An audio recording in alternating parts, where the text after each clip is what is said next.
Hey, it's Wednesday, February the 11th. My name is Tom, and this is your ReadyCore Daily Brief. On today's show, water storage isn't about how much you have, it's about how long it lasts and how easily you can use it.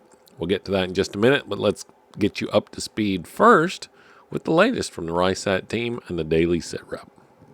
This is your AmCon Daily Sit Rep for February the 11th, 2026. Up first today, a significant warning from the Department of Energy highlights that U.S. grid reliability is rapidly deteriorating. By 2030, blackouts could become up to 100 times more common due to retiring dependable power plants, increasing demand, and the growing reliance on weather-dependent power generation. This means power outages may shift from rare events to monthly or weekly occurrences, impacting refrigeration, water access, and heating. The situation underscores the need for increased self-reliance and preparedness. In other news, the Cybersecurity and Infrastructure Security Agency, or CISA, has issued a binding operational directive for U.S. federal agencies to inventory and replace unsupported edge devices within the next 12 months. This action follows concerns about cyber threats exploiting these outdated devices, which pose substantial risks to network security.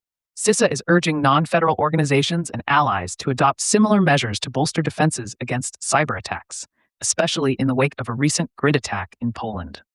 Turning to a domestic security issue, a 19-year-old former high school football player from New Jersey has been accused of joining ISIS.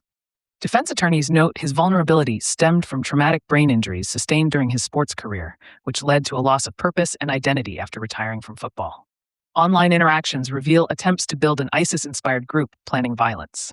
Authorities are monitoring similar cases as ISIS continues to recruit young, vulnerable individuals. Now to civil unrest concerns closer to home. There are warnings of potential violent protests in the south side of downtown Minneapolis, with numerous protest groups active nationwide. Protesters and authorities have clashed recently, increasing the risk of violence. Residents and travelers in affected areas are advised to remain vigilant, be aware of escape routes, and report any suspicious activity to authorities and the RISAT team for situational awareness. Finally, looking ahead to events in the ReadyCore community, several activities are scheduled over the next week. Notably, on February 13th and 14th, the Crisis Expo will be held in Orange, Texas, featuring crisis preparation classes and sustainable living vendors. Also, seed starting classes led by master gardeners will take place on February 14th in Berkeley Springs, West Virginia, and a ReadyCore Southeast Florida team meetup is planned that same day at Markham Park in Sunrise, Florida. Members are encouraged to participate and engage with their local teams. Turning to today's weather, a Pacific storm system is bringing lower elevation rain and higher elevation snow to California, expanding inland across parts of the Intermountain West. Postfrontal snow is expected in the lower Great Lakes and central Appalachians. Above-average temperatures continue across much of the central and southern United States. Scattered thunderstorms are likely from California into the Great Basin, and Alaska faces ongoing hazardous weather with snow, blizzards, and damaging winds. Travelers and outdoor planners should stay alert to changing conditions, especially in the West. Members can access the American Contingency Members-Only site to get the full report and more in-depth analysis of today's stories, along with practical preparedness tips, training opportunities, and resources to help you, your family, and your neighborhood stay crisis ready. The Johnsons used to think water storage meant stacking a few cases of bottled water in the pantry. Then, one summer storm knocked out power for 4 days. By the second night, guess what was gone? Those bottles, and refilling them wasn't an option. We had water, Emma said, but not enough and not in the right places.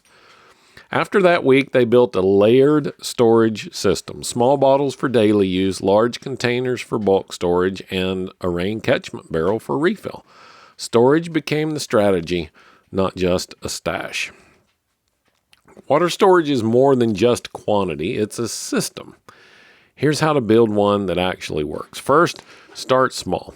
2 gallons per person per day for 3 days covers short outages. Number 2, build in layers. Add midterm storage, 5 to 7 gallons per person, ideally in stackable containers. Number 3, add some bulk. If you have the space, scale up with barrels or tanks for long-term resilience. Number 4, think access. Keep some water where you live, some where you sleep, some where you can grab it fast. And then 5, rotate regularly. Stored water should move. Use and replace it to keep it fresh. And storage isn't just insurance, it's convenience. It's peace of mind, it's capability. The right system means you're never one power outage away from panic.